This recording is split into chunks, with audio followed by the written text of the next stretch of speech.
Assalamu alaikum class, me Jiban Rashid. This is your very first lecture from the book Principle of Accounting by Suhail Afzal Muhammad Arif, ICOM Part 1, and the chapter that we are going to study today is chapter number 6, Bill of Exchange. Here it is, chapter number 6, Bill of Exchange, page number 125. So to start with, let's have a brief introduction of what is Bill of Exchange. Accounting for Bill of Exchange. Bill of Exchange. BOE. Bill of Exchange. What is Bill of Exchange? In general, basically Bill of Exchange is an order written by the one person, order the other person, signed by the person giving it, requiring the person to whom the order is written to pay a certain amount of money. The official proper definition of Bill of Exchange is an unconditional order in written. That's how you need to write the definition, okay? If it appears in an examination in short definitions, you need to quote me exactly as I'm stating right now. Okay, listen. What is a Bill of Exchange? An unconditional order in written. What I'm saying? An unconditional order in written. Unconditional means without any condition. Okay, let me write the main point for the definition while I speak. Number 1, an unconditional order. Unconditional and order. I hope you are saying it clearly. And if you find any word which is beyond your reading level, you can ask me in the comment section. Well, I will try to write neatly, but I'm sorry I can't promise you that. Okay. What is the Bill of Exchange? It is an unconditional order in written, draw by the one person to another. Draw by one person. That person will be the person who is to receive the money. The receiver.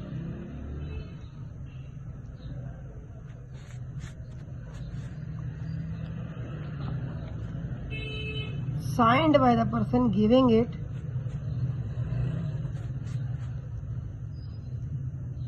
Signed by the person.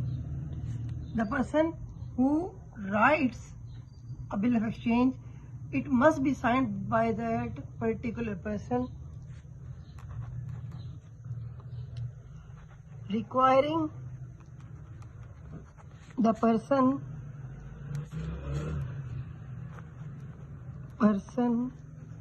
to pay a certain amount of money, certain sum on some future date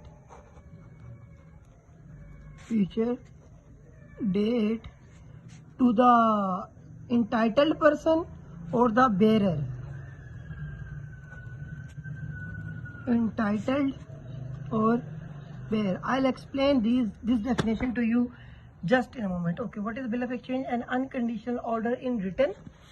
An unconditional order in written, draw by the one person to another, signed by the person giving it, requiring the person to pay a certain amount of money on a future date to the entitled person. Entitled means the person or whose name is written on the Bill of Exchange, or to the bearer. Clear?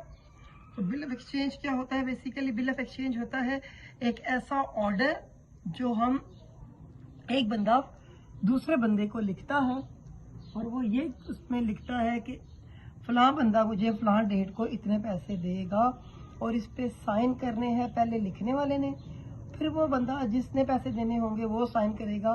Then that particular page will become a bill of exchange. To understand what is bill of exchange,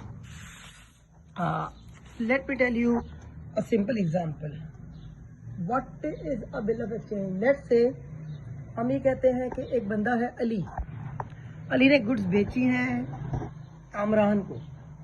अब Ali sold goods to Kamran on credit basis, that is the key, okay. There will be no bill of exchange on cash basis. For every credit transaction there is a chances of bill of exchange, okay. When it comes to cash transaction there will be no bill of exchange. So Ali ने goods बेची कामरान को 50,000 रुपए की credit पे, और कामरान ने अली से वादा किया कि मैं आपको ये गुड्स के जो पैसे हैं 50,000 रुपए वो आपको 3 महीने बाद दे दूंगा। आज जो है वो है 5 जनवरी, और 3 महीने बाद इसके बाद जो बनते हैं, जनवरी के बाद 3 माह, फरवरी, मार्च और अप्रैल। फरवरी, मार्च और अप्रैल, यानी कि फरवरी का पूरा मंथ, मार्च का पूरा मंथ, अप्रैल का पूरा मंथ जी। तो इंशाल्लाह जनवरी के बाद अप्रैल में मैं आपको ये पैसे दे दूंगा। सॉरी, जनवरी का पूरा मंथ, फरवरी का पूरा मंथ, मार्च का पूरा मंथ, अप्रैल में अमाउंट आपको दे दूंगा। अली और कामरान के बहुत अच्छे बिजनेस रिलेशनशिप थे, that is why they accepted. Ali accepted और विलिंगली एक्सेप्टेड। उसने कहा कोई इशू नहीं है सर, आप 3 माह बाद दे दीजिएगा। उसके बाद अली जो है वो अपना एक लेटर पैड निकालता है, उस पर वो लिखता है कि मिस्टर कामरान ने आज इस डेट को मेरे से फला चीज़ें खरीदी, जिनकी जो कीमत बनी है वो 50,000 रुपये बनी है। आज 5 जनवरी है और उन्होंने मुझसे वादा किया है वो 3 माह बाद यानी कि 5 अप्रैल तक वो मुझे पैसे दे देंगे। इसके बाद वो अली इस पे साइन करेगा और वो अली उस पेज को भेज देगा कामरान के पास। अब जब कामरान के पास वो पेज जाएगा, कामरान वो रीड आउट करेगा और एक्सेप्ट करेगा, जी बिल्कुल ऐसा ही है। उसके बाद कामरान उस पर अपने साइन कर देगा और अपनी स्टैंप लगा देगा। अब वो पेज एक आम पेज नहीं रहा, वो 50,000 रुपये का एक नोट बन चुका है, एक 50,000 रुपये का बिल बन चुका है। उसको हम बिल ऑफ एक्सचेंज कहते हैं, ठीक है। मैं आपको इसके डेफिनेशन के पॉइंट बता दूं दोबारा। बिल ऑफ एक्सचेंज एक अनकंडीशनल ऑर्डर होता है जो रिटर्न होता है, हमेशा वर्बल नहीं होगा। जो बंदा जिसे पैसे रिसीव करने होंगे वो लिखेगा और उस पर साइन करेगा। जिस बंदे के नाम पे बिल लिखा होगा, जिसने पैसे देने होंगे, उस पर उसने लिखा होगा कि ये फ्यूचर डेट में मुझे इतने पैसे देगा, या वो बंदा जिस बंदे के हाथ में ये बिल होगा उसको ये इतने पैसे दे देगा। क्लियर? आपको बैकग्राउंड बन गया। अच्छा, 3 बहुत ज़रूरी चीज़ें आप स्टूडेंट्स ध्यान में रख लें। पहला है जो पार्टीज होती हैं बिल ऑफ एक्सचेंज में, एक होता है ड्रॉर,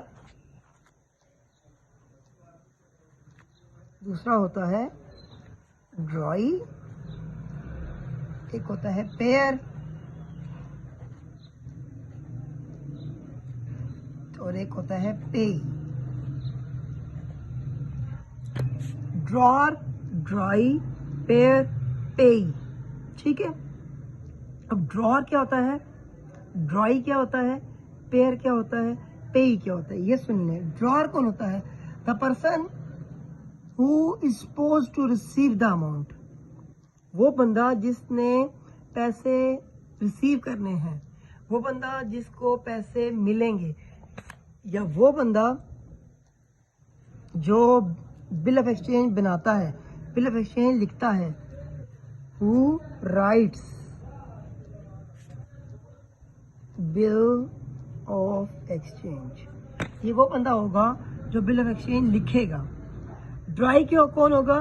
ड्राई वो बंदा होगा कि जिसके नाम पे बिल ऑफ एक्सचेंज लिखा जाएगा, यानी जिस बंदे ने पैसे देने होंगे ना, जिसके नाम पे, उसके नाम पे भी लिखा जाएगा, वो ड्राई होगा। ड्रॉर वो होता है जो बिल ऑफ एक्सचेंज लिखता है, ड्राई वो होता है जिसके नाम पे बिल ऑफ एक्सचेंज लिखा जाता है, जिससे पैसे देने होते हैं। पेयर कौन बंदा होता है? पेयर, पेयर होता है हु विल पे, ये वो बंदा है जो पैसे देगा, ठीक है। और पे कौन होता है? To whom the bill is amount is paid, वो बंदा जिसको अमाउंट पे की जाएगी।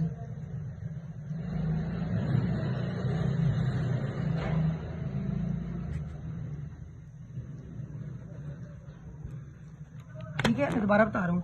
ड्रॉर क्या होता है? वो बंदा जो बिल ऑफ एक्सचेंज लिखता है, ये नॉर्मली वही बंदा होता है जिसने पैसे रिसीव करने होते हैं। ड्राई वो होता है जिसके नाम पे बिल ऑफ एक्सचेंज लिखा जाता है, ये वो बंदा होता है जिसने पैसे देने होते हैं। पे वो बंदा होता है जो वो अमाउंट पे करेगा, और पेयर वो होता है, सॉरी पेयर वो होता है जिस अमाउंट पे करेगा, और पे वो होता है जिसको पे करनी होती है। एक बात याद रखें, यहाँ पे ये जो पेई है और ये जो ड्राई है, पेयर और ड्राई, पेयर और ड्राई, ये बेसिकली एक ही आदमी होता है। ड्राई वो होता है जिसे पैसे देने होते हैं, जिसके नाम पे बिल ऑफ एक्सचेंज लिखा जाता है। पेयर भी वही होता है जो बिल पे करता है, और ड्रॉर वो होता है जो बिल लिखता है और नॉर्मली पैसे रिसीव करता है। और अक्सर केसेस में ड्रॉर ही पेई होता है, लेकिन ये लाजमी नहीं है।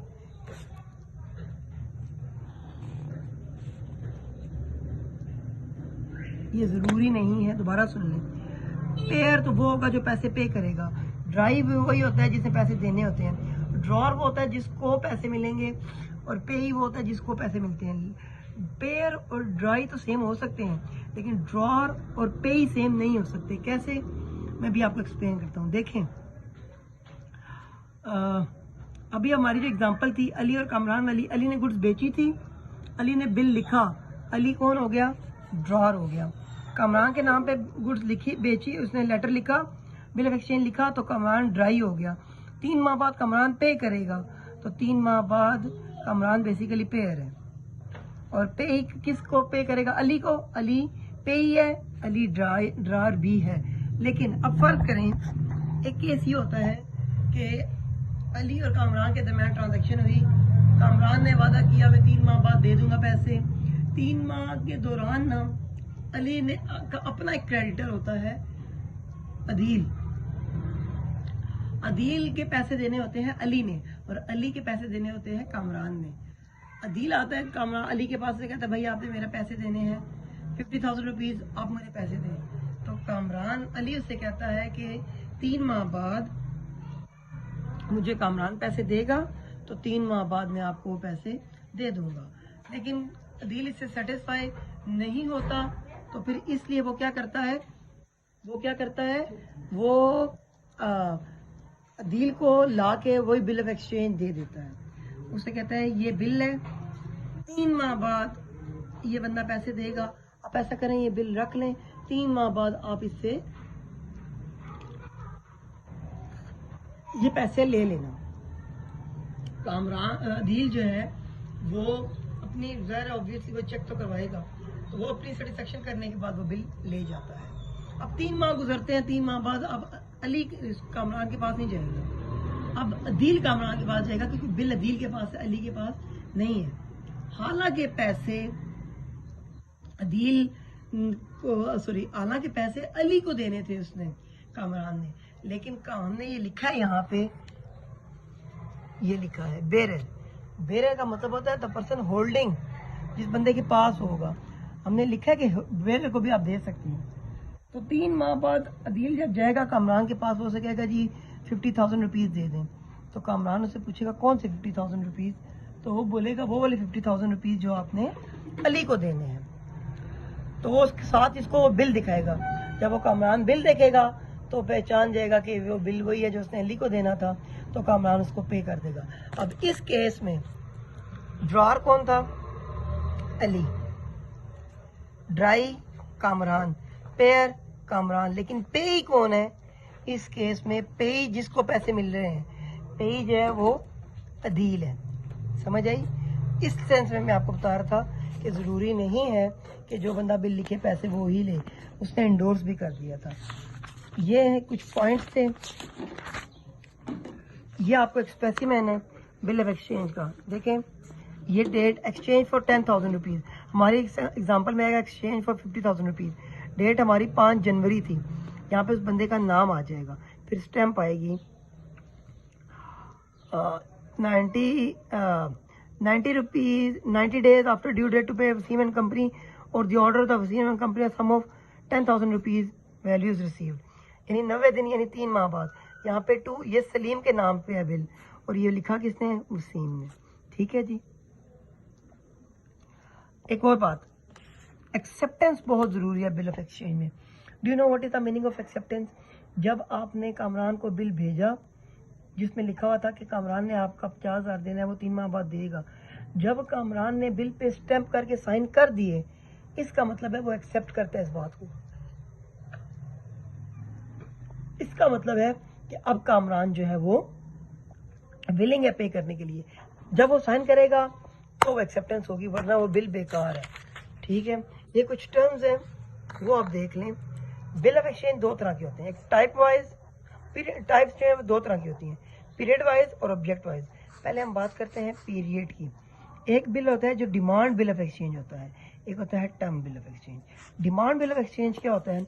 वो बिल जिसके ऊपर कोई डेट ना लिखी हो, और जब भी उसके पास क्रेडिटर के पास, जब भी क्रेडिटर डेटर के पास चला जाए बिल लेके उसी वक्त उसको देना होता है, इसलिए इसको कहते हैं demand. Right away, give me the amount right now, that is basically the demanding person.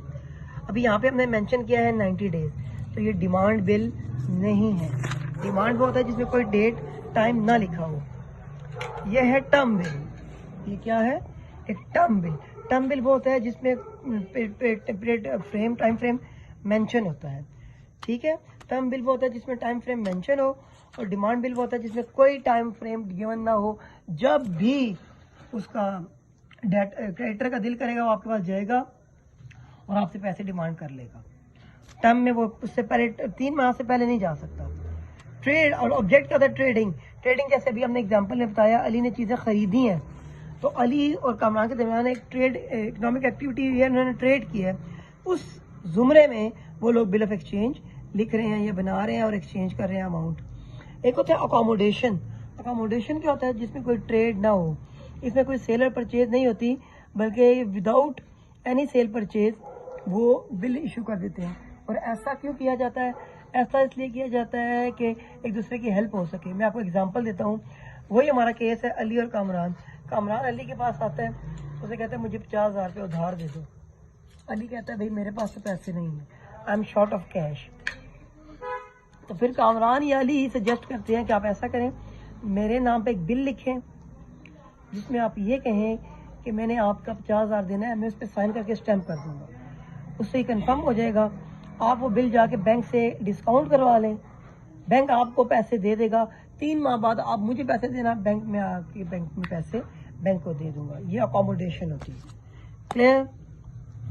आगे है क्लासिफिकेशन, इनलैंड और फॉरेन। जब एक मुल्क में रहने वाले एक शहर से दूसरे शहर, एक मुल्क की बाउंड्रीज के अंदर एक दूसरे के नाम पे बिल लिखा जाए, जैसे लाहौर से लाहौर, लाहौर से कराची, कराची से रावलपिंडी, रावलपिंडी से मुल्तान, इस तरह एक मुल्क के अंदर रहते हुए बिल लिखा जाए उसे मुल्क के किसी बाशिंदे के नाम, तो वो इनलैंड बिल होता है। और फॉरेन बिल होता है जो आप एक कंट्री से दूसरी कंट्री किसी को लिखते हो। क्लियर? ये इंट्रोडक्शन था एक ब्रीफ सा। इसके बाद इसमें जर्नल एंट्रीज होती हैं। फॉर्मेट इसका वही है जो हम पढ़ चुके हैं जर्नल में, पीछे वाले चैप्टर्स में, जर्नल, लेजर और ट्रायल बैलेंस पे। मैं आपको अभी एक बार वो फिर से बता देता हूँ। जो जर्नल का फॉर्मेट था वही फॉर्मेट है इसका भी। ये है भाई इनका फॉर्मेट।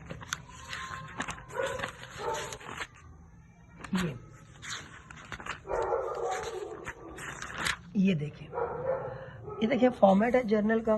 डेट आएगी इसी तरह। ये पहले अली का अकाउंट बनेगा, जर्नल बनेगा यूं, फिर साथ ही आपने बनाना है कामरान का जर्नल। अगर कोई तीसरा बंदा जैसे डील आ गया था या बैंक आ गया था, उसका भी नीचे यूं बनेगा, लेकिन जर्नल का फॉर्मेट होगा। ठीक है भाई, ये है आपका इंट्रोडक्शन। कल इंशाल्लाह हम इसके क्वेश्चन शुरू करेंगे केसेस से। ऑनर, डिसऑनर, ये चीज़ें भी 2 होती हैं, ये भी आप लोग गौर से देख लीजिएगा। मैं आपको बताता हूँ 2 बहुत बातें जो आप, अहम बातें जो आप बार बार देखेंगे। Honoured, dishonoured.